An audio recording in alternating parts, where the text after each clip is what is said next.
Welcome to gems cooking channel. இன்றைக்கி carrot சாதம் எப்படி பண்ணுறதுன்னு பார்க்க போகிறோம். வானலில் 2 டேபிள் ஸ்பூன் எண்ணெய் ஆட் பண்ணிக்கலாம். எண்ணெய் நல்லா சூடேறினதும் ஒரு 6 முந்திரி பருப்பை 2ஆக உடச்சிட்டு அதை நல்லா செவராக வறுத்து எடுத்து தனியாக வச்சுக்கலாம். அடுத்து அந்த எண்ணெயிலேயே ஒரு 1/4 டீஸ்பூன் போல் சோம்பு ஆட் பண்ணிக்கலாம். ஒரு பட்டை 2 கிராம்பு ஆட் பண்ணிக்கலாம். மசாலாலாம் நல்லா பொரிஞ்சதுக்கப்புறம் ஒரு பெரிய வெங்காயத்தை நல்லா மெல்லிஸாக கட் பண்ணி சேர்த்து நல்லா வதக்கி விட்டுடலாம். அடுத்து ஒரு பச்சை மிளகாவை ஆட் பண்ணிக்கலாம். வெங்காயம் நல்லா வதங்கினதுக்கப்புறம் ஒரு டேபிள் ஸ்பூன் இஞ்சி பூண்டு விழுது ஆட் பண்ணிக்கலாம். இஞ்சி பூண்டு விழுதோட பச்சை வாசம்லாம் போனதுக்கப்புறம் ஒரு கொத்து கருவேப்பிலை ஆட் பண்ணிக்கலாம். அடுத்து 2 டேபிள் ஸ்பூன் குழம்பு மிளகாய் தூள் ஆட் பண்ணி நல்லா கலந்து விட்டுடலாம். ஒரு பெரிய கேரட்டை துருவிட்டு கேரட் துருவலை சேர்த்து நல்லா வதக்கி விட்டுடலாம்.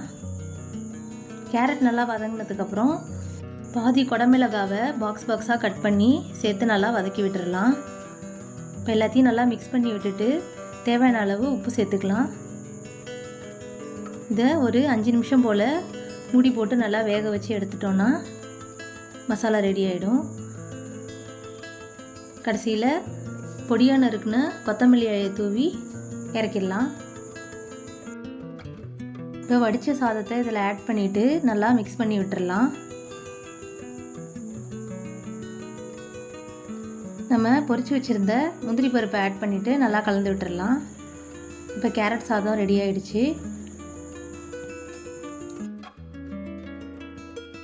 அடுத்து எண்ணெயை நல்லா சூடு பண்ணிவிட்டு நம்ம காலிஃப்ளவர் பக்கோடா போட்டு எடுத்துக்கலாம்.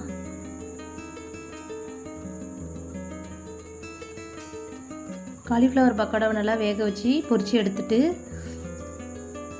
நம்ம கேரட் சாதத்தோடு ஆட் பண்ண போகிறோம். இப்போ ஒரு பவுலில் நம்ம செஞ்சு வச்சுருந்த கேரட் சாதத்தை ஆட் பண்ணிவிட்டு நம்ம பொரிச்சு வச்சுருந்த காலிஃப்ளவர் பக்கோடாவையும் ஆட் பண்ணிவிட்டு எல்லாத்தையும் நல்லா கலந்து விட்டுடலாம்.